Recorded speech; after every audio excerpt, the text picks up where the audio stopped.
आज अंबरनाथ शिवमंदिरामध्ये दरवर्षीप्रमाणे याही वर्षी महाशिवरात्रीला येऊन दर्शन घेतलं, मनोभावे पूजा केली आणि एक समाधान होतं जेव्हा या मंदिरामध्ये आल्यानंतर।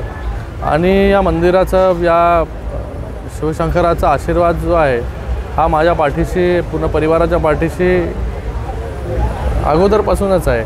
म्हणून आज इथपर्यंत जो आहे आम्ही पोचलो, 3 वेळा खासदार झालो आहे। आणि मला वाटतं जे मागितलं त्या गोष्टी ज्या आहेत ह्या देण्याचं काम जे आहे नेहमीच जे आहे हे भगवंत करत असतो। आणि 1000 वर्ष जुनं प्राचीन हे शिवमंदिर आज आपण पाहताय की लाखो लोक या शिवमंदिरामध्ये दर्शन घेण्यासाठी येत आहेत। आणि आता त्याच्याबरोबरच हे शिवमंदिरच्या आजूबाजूचा परिसर आपण पाहताय की 8-9 एकरचा परिसर हा देखील एक कॉरिडॉरचं स्वरूप घेतोय।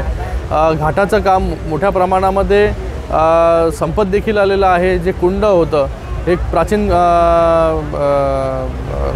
कुंड होतं, त्या कुंड देखील त्याला देखील रिज्युनेट करण्याचं काम काळ्या पाषाणामध्ये ते देखील आपण केलं। आणि भविष्यामध्ये पूर्ण हा परिसर 8-9 एकरचा आपल्याला सुशोभित झालेला पाहायला मिळेल। मला वाटतं हा कॉरिडॉर पूर्ण झाल्यानंतर 12ही महिने महिन्याचे 30ही दिवस जे आहे हे लोक इथे येतील आणि इथे आल्यानंतर जे आहे या परिसराचा विकास झाल्यानंतर इकडच्या लोकल इकॉनॉमीला देखील चालना मिळेल। इकडच्या लोकांना देखील त्यांचा उद्योगधंदा जो आहे तो वाढण्यामध्ये मदत होईल। खूपच दुर्भाग्यपूर्ण गोष्ट जी आहे ती आज पुण्यामध्ये घडलेली आहे आणि जो कोणी याच्यामध्ये दोषी असेल त्याला कठोर कारवाई जी आहे, शिक्षा जी आहे ही देण्याचं काम जे आहे ते शासन नक्कीच करेल।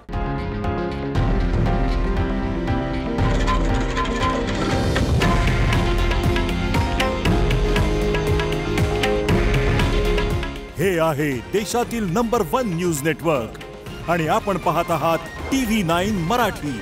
काळजी तुमची, हित महाराष्ट्राचं।